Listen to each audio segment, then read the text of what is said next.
नमस्कार, मी ज्ञानदा कदम या बुलेटिनमध्ये आपल्या सर्वांचं स्वागत करते।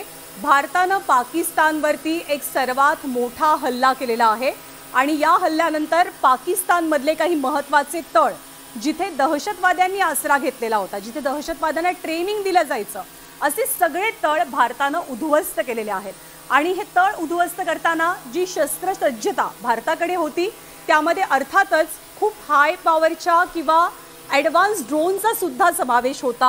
या ड्रोनच्याच माध्यमातून भारतानं पाकिस्तानवरती थेट मिसाईल लॉन्च केली, काही अन्य शस्त्रास्त्रांचा सुद्धा भारतानं वापर केला, त्यासोबत हे ड्रोन सुद्धा वापरण्यात आले।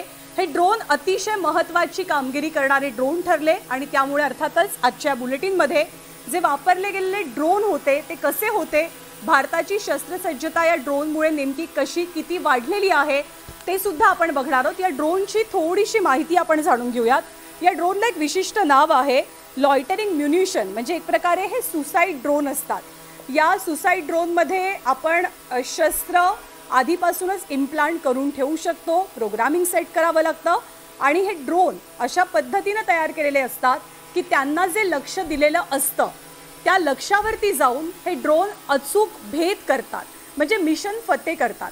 जोवर त्यांना ते लक्ष दिसत नाही तोवर आसपास ते घिरट्या घालत राहतात आणि अचूक लक्ष्यभेद होईपर्यंत हे ड्रोन तिथेच असतात। अर्थातच हे मानव विरहित ड्रोन असतात, त्यामुळे मानवी जीवाची हानी होणं युद्धाच्या परिस्थितीमध्ये याची शक्यता खूपच कमी असते। त्यामुळे भारतानं जी वेगवेगळी आपली फायटर फ्लाइट्स वापरली त्या फायटर फ्लाइट्स सोबतच भारतानं ड्रोनचा सुद्धा वापर या तळांवर हल्ला केल्यासाठी ऑपरेशन सिंदूरसाठी केल्याचं बोललं जात आहे। आणि अर्थातच आपल्या नावाप्रमाणे कामगिरीप्रमाणे हे सगळे ड्रोन यशस्वी ठरलेले आहेत। ही मोहीम फते करण्यामध्ये या सगळ्या ड्रोनचा मोठा वाटा राहिलेला आहे। हे सगळे ड्रोन एक प्रकारे वॉरहेड त्यांच्यावरती असतात आणि जोवर त्यांना हे अचूक लक्ष दिसत नाही तोवर ते तिथे आसपास घिरट्या घालत असतात। रडारवरती डिटेक्ट होणं सुद्धा कधीकधी या ड्रोनसाठी, म्हणजे ड्रोनला डिटेक्ट करणं हे रडारसाठी थोडंसं अवघड काम सुद्धा बनतं।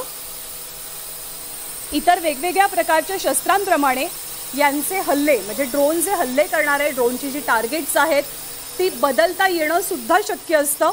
आणि लॉयटरिंग म्युनिशन हे सामान्यतः एक प्रकारे हवाई प्लॅटफॉर्म असतात, म्हणजे मानव कोणताही व्यक्ती त्याच्यामध्ये नसतो। UAV ज्याप्रमाणे असतात त्याप्रमाणे हे युद्धाच्या वेळेला वापरले जाणारे ड्रोन सुद्धा काम करतात।